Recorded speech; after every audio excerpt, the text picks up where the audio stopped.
host for today. This is Cordo, I'm Kato, and we're so glad that you're joining us. I have a question. Have you ever Felt like this? Have you ever noticed that often what comes around goes around? So sometimes you may start... Nice!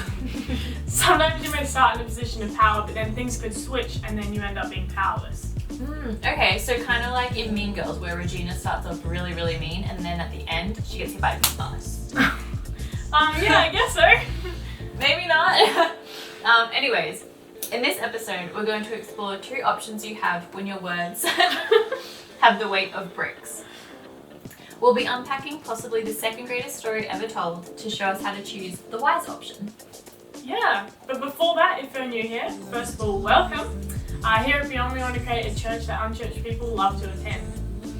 So, if you're new to this whole Jesus thing or you're not really sure what you believe, we're so glad that you're here joining us online. Also, the easiest way to stay connected with us is to like and subscribe. For content like this. And that way you'll get notified when we go live. So sit back, grab some snacks, Whatever you fancy. and we hope you enjoy.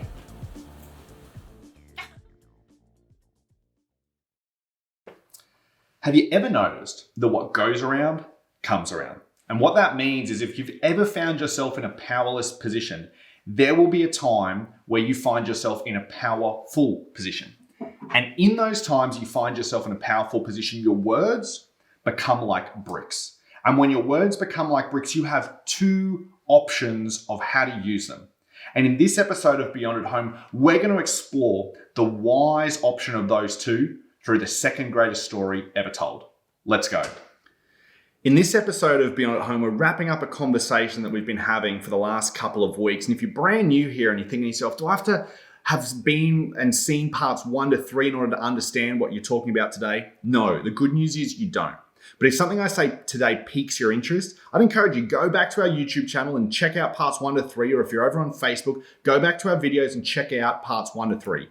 Because really, what we've been looking at throughout this series is the words of a guy called James, who had a really famous brother, Jesus. And James's words, maybe you've heard them before, you just didn't know that they were the words of James. He says, be quick to listen and slow to speak. And in part 2 of this series, we had Jason with us, and Jason shared that the tongue is actually untamable. But thankfully for us, Jason shared 3 things, super practical things that we can begin to do to harness the power of our tongues. And then last week, Riley was here in part 3, and Riley looked at the words that a guy called Paul wrote to a church that he started in the 1st century. And in this letter that Paul wrote to this church, he talked about the idea and he explained that conversations are construction sites. And that in every conversation, if you want to use it as a construction site that actually builds someone up as opposed to tear them down, then you need to, and I need to, get rid of all bitterness and anger.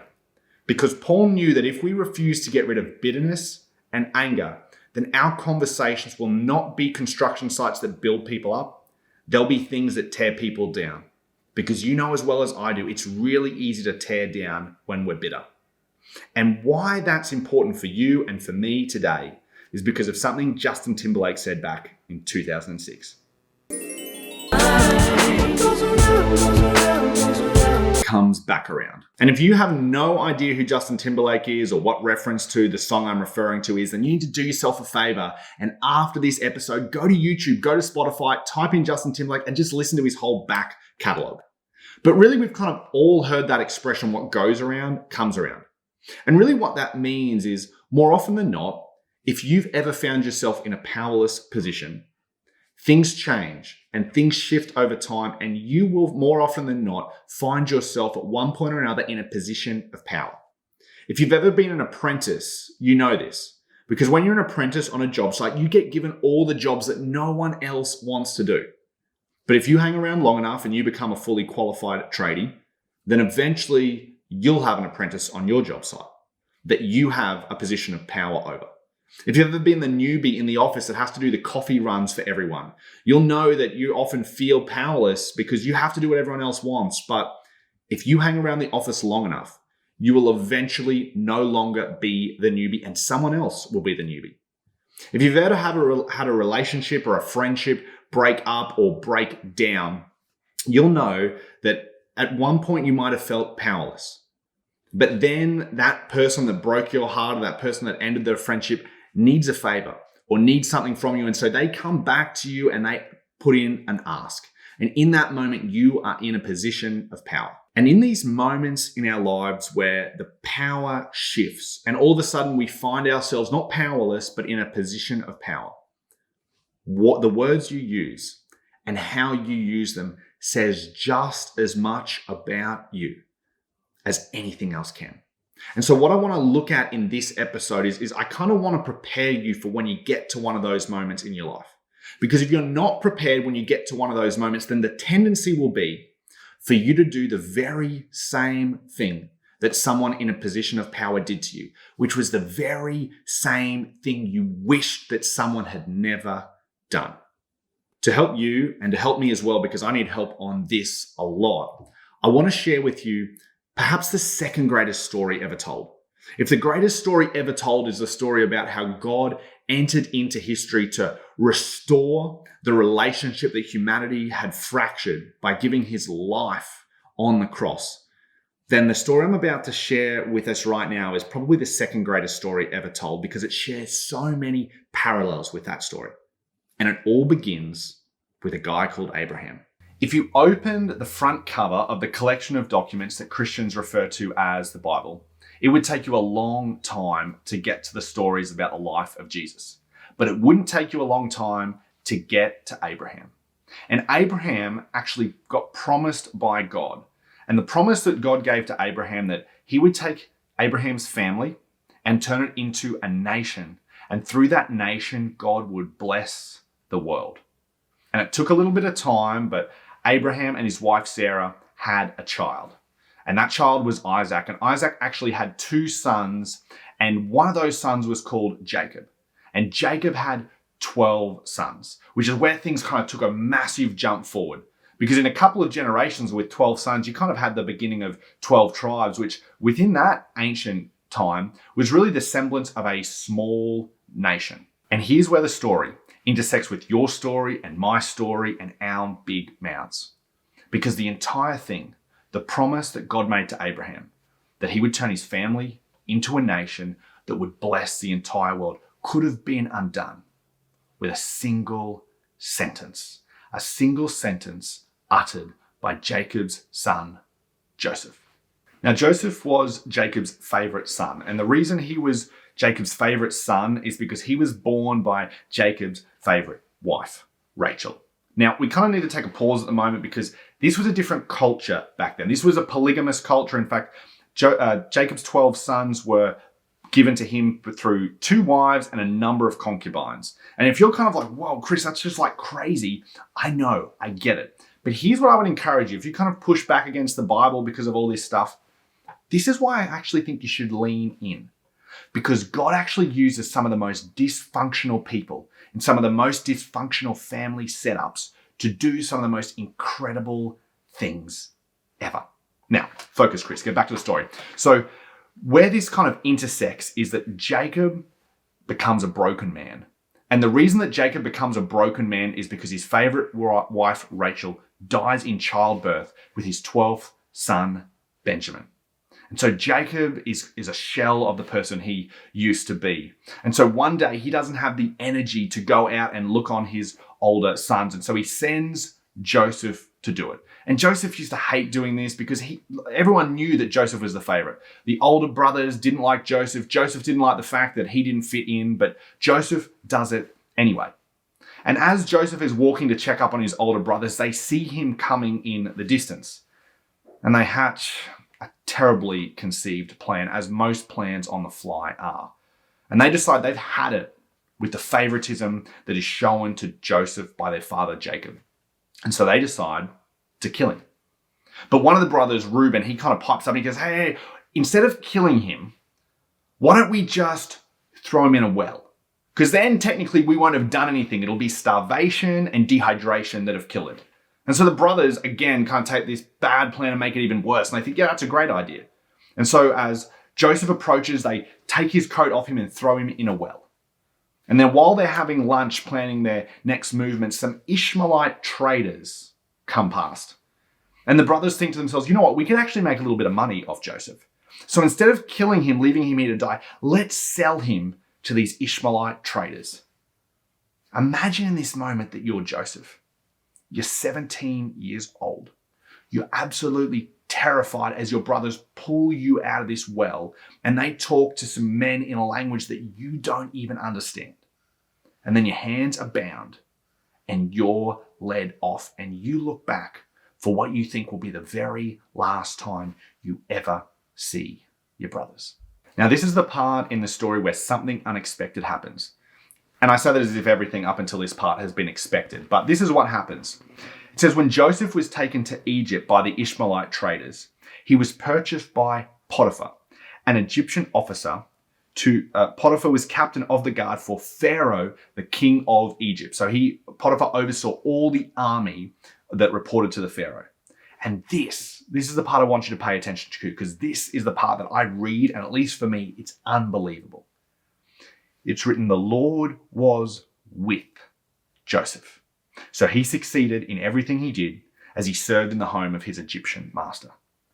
Now, if you're anything like me, you read that and you think to yourself, what do you mean the Lord was with Joseph? If anything, it looks like God wasn't with Joseph. Because if God was with Joseph, after all, he'd still be at home. He wouldn't be a slave in Egypt. He'd still be with his brothers and with his father. But Joseph, despite his circumstances, chooses to believe that God is with him, chooses to act as if God is near because he is. And then the story continues, and I don't want you to think this whole story happens so quickly, because it doesn't, even though I'm giving this overview quickly.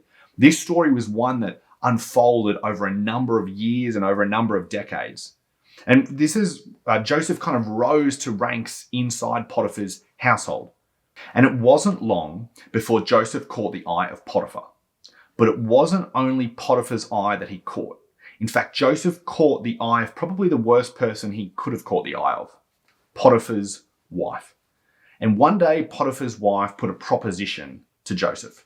And this wasn't a proposition as in like, would you like to do this? This was the proposition as in, I'm the slave owner, you're the slave, you do as you're told, this is a command.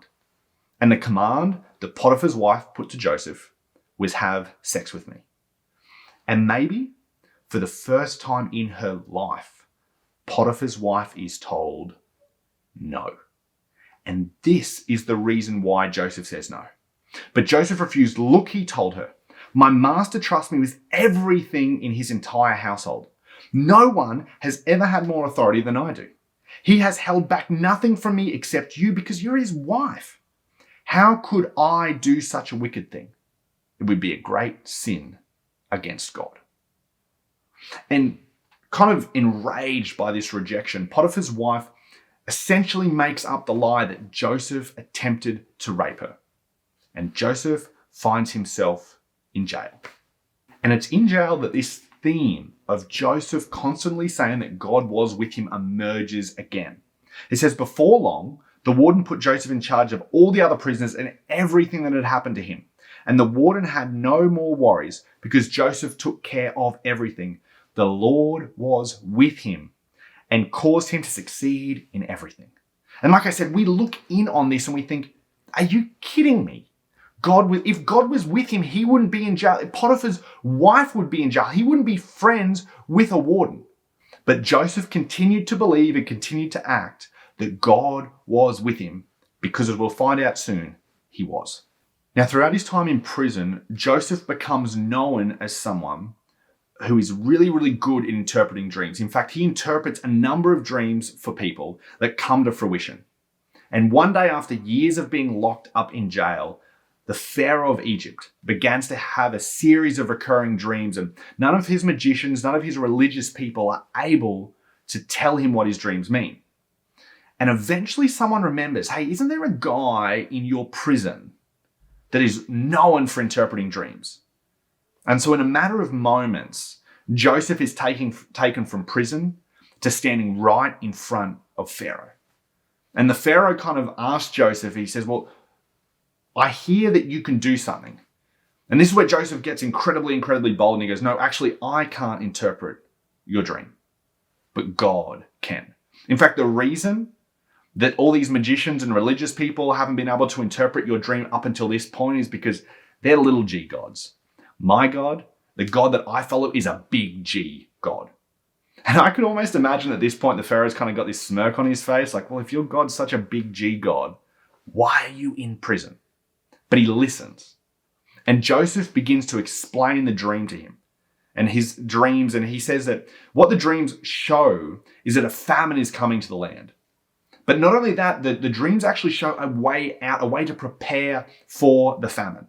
And then Pharaoh does something that nobody saw coming. And he says this: you, Joseph, will be in charge of my court and all my people, and they will take orders from you. Only I, sitting on the throne, will have a rank higher than yours. In other words, he's saying, Joseph, that sounds like a fantastic plan.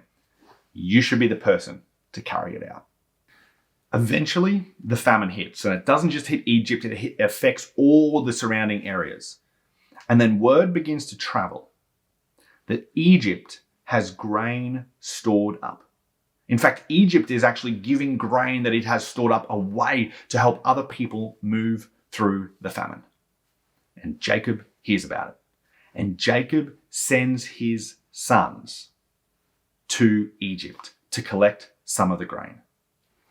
The stage is set because the person they're going to walk up to and ask for grain is Joseph. And this is what happens. Since Joseph was governor of all Egypt and in charge of selling grain to all people, it was to him that his brothers came. When they arrived, they bowed before him with their faces to the ground. See, they didn't recognize him because remember, they sold him into slavery when he was around 17 years old. Now Joseph has a big juicy beard. He's decked up in all the most popular clothes of the day. He's 30 years old. They didn't recognize him. But Joseph recognized his brothers instantly. But he pretended he was a stranger. Imagine that you're Joseph in this moment. Bowing before you are the very people who sold you into slavery, that robbed you of a relationship with your father. What do you do in that moment? Or maybe here's a better question. What do you do when your words determine the destiny of the person in front of you? How you answer that has everything to do with whether you dealt with the bitterness and anger and rage that Riley was talking about in part 3. Because you can guarantee that Joseph felt every bit of bitterness and anger and rage that you probably feel when you stand and when you are in front of your enemies and you have the option and you have the ability to determine their destiny with some of the words that you can use. But thankfully, Joseph didn't let his bitterness get the better of him. But it wasn't an easy decision. In fact, Joseph is so torn over what to do that for the next 3 chapters, he kind of leads his brothers on a wild goose chase and eventually accuses them of being spies. And they're brought into his private room. And he gets so overcome with emotion that he screams and just kind of lets this emotional outburst out. And he tells all of his assistants to clear the room. So it's just him and his brothers. And he reveals who he is to them. And in that moment, they're so terrified. They couldn't even answer Joseph as to whether his father was still alive. And because they're so terrified and they know now that their brother who they sold into slavery holds their destiny in their hands, they do what people who have no option do. They bow before Joseph and they say, "We are your slaves. Please don't hurt us." But this is Joseph's response. Joseph replied, "Do not be afraid of me. Am I God that I can punish you? You intended to harm me, but God intended it all for good. He brought me to this position so I could save the lives of many people. Don't be afraid. I will continue to take care of you and your children." Joseph's response is the response of someone who kept their bitterness at bay. It's the response of someone who stayed close to God, despite the fact that everyone who was looking in on Joseph's situation would have said, "God's not close to you."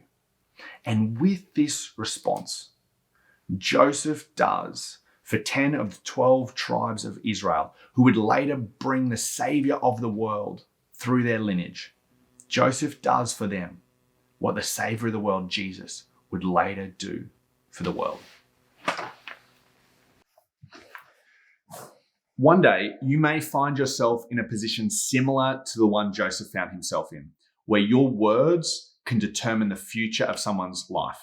And that's where our brick from the intro comes in. Because in that moment, you're going to be tempted to do to the other person what they did to you.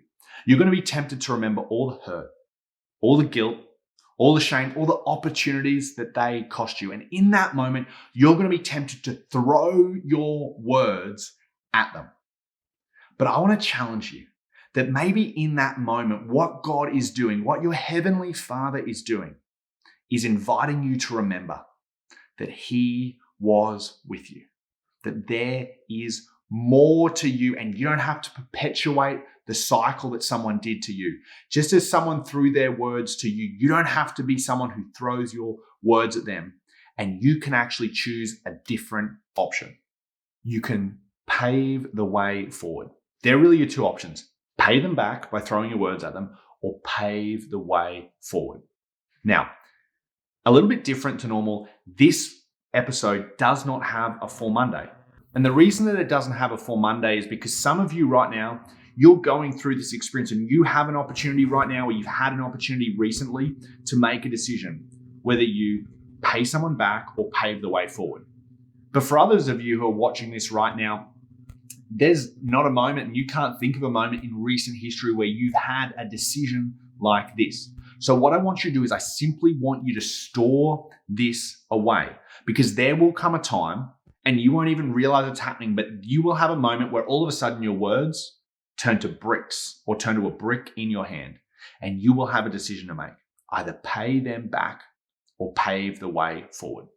And here's what I hope you choose. I hope you choose to pave the way forward. And here's why I hope that. Not because I'm the Jesus guy, because of course that's exactly what you would expect someone like me to say. No.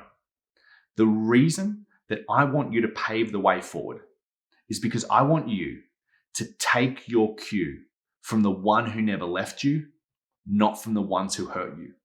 I want you to make your decisions about your words not based on some people that you don't even like, or people that hurt you or caused you pain.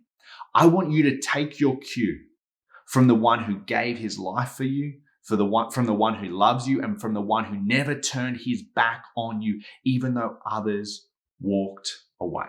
And if you'll be brave enough to do that, to pave the way forward when everything in you is screaming to pay them back. If in that moment you choose to pave the way forward, you will be being most like your Heavenly Father. You will be being most like Jesus. And in that moment, you'll experience the freedom that Jesus won on the cross for you. You'll experience the freedom that Jesus wants you to have. So this week, or the next moment that it arises where you find yourself switching from a powerless position to a powerful position, choose not to pay them back, but to pave the way forward. And I'd love to invite you to continue this conversation with us during the week on Wednesday in our Beyond the Message podcast. Don't let the conversation end here. And we're back. During this message, a name may have popped to mind of someone who may find this message helpful. If so, why not send it to them? Yeah, thanks for tuning in. Whether you're live or you're watching later on, it's so cool to have you here. Yeah, we do have a few next steps if you're wanting to connect further here at Beyond. You can, as always, rewatch or re-listen to our messages on Facebook or on YouTube. We also have a website, www.beyondchurch.com.au, where you can check out things like connect groups, upcoming events, or if you're just wanting to contact us. Yeah, and also if you wanted to dive deeper into this message, every Wednesday our Beyond the Message podcast is released on Spotify and iTunes. Yep, they're a super good listen. Next week we're jumping into a brand new conversation where we'll be asking the question, why is there suffering in the world? Ooh, that's a big question. Big question. So invite a friend and we hope to see you there. See you there. Bye. Bye. Oh.